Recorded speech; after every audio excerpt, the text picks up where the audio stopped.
A queda da monarquia e a primeira legislação. Os primeiros decretos republicanos. A insatisfação da população brasileira com a monarquia do país crescia cada vez mais, principalmente no final da Guerra do Paraguai, quando a insatisfação ficou forte nos meios militares e civis. A economia estava enfraquecida por ter gastado mais do que podia e pelo reflexo da crise mundial do capitalismo posteriormente no país.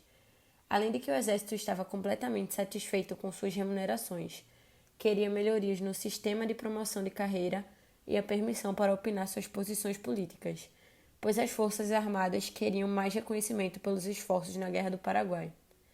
Juntaram-se aos militares e os cafeicultores paulistas e a Igreja Católica, fazendo com que a monarquia perdesse seus principais apoiadores. Ainda nesse período, os abolicionistas ganhavam forças e a monarquia, por outro lado, perdia influência.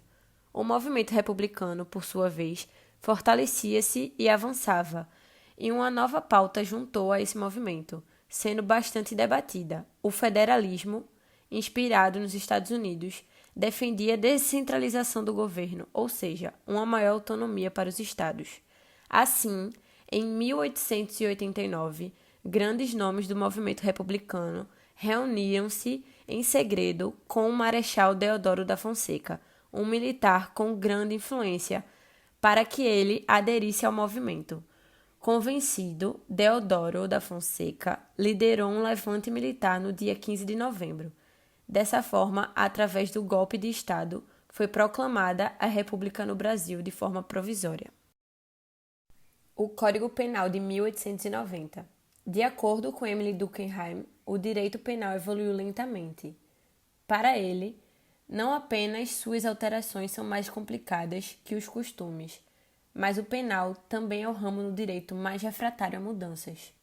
Em cumprimento aos ditames do artigo 179 do século XVIII da Constituição do Império, resultaria no Código Criminal em 1830, enquanto o civil só seria dado a lume em 1916, para vigorar a partir de 1917, no dia 1º de janeiro. Código esse que vigoraria até 10 de janeiro de 2002. Outro sim, proclamada a República e antes da Constituição de 1891, conheceu o ordenamento positivo do Código Penal de 1890. Com a mudança do regime de Estado, o governo provisório confiou a Batista Pereira a elaboração de um projeto de Código Penal, com recomendações de urgência. Possivelmente por ter sido elaborado com urgência, ocorreu o apontamento de inúmeros defeitos. Apesar de ter sido mal sistematizado, dentre outros problemas, o Código Criminal da República proporcionou um avanço na legislação penal da época, visto que, além de abolir a pena de morte, instalou o regime penitenciário de caráter correcional. O Código Penal de 1890 foi o primeiro Código Penal da República do Brasil, quando recém-proclamada. Era formado por 4 livros, possuindo 412 artigos. O primeiro livro tratava dos crimes e das penas. O segundo, dos crimes em espécie. O terceiro, das contravenções em espécie. O quarto, cuidando das disposições gerais. A Constituição de 1891 foi a segunda da história brasileira e a primeira do período republicano.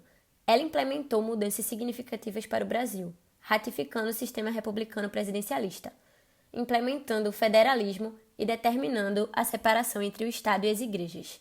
Constituição da República dos Estados Unidos do Brasil de 1891 foi de grande relevância como na escrita, dogmática, rigidez, sintética e na promulgação.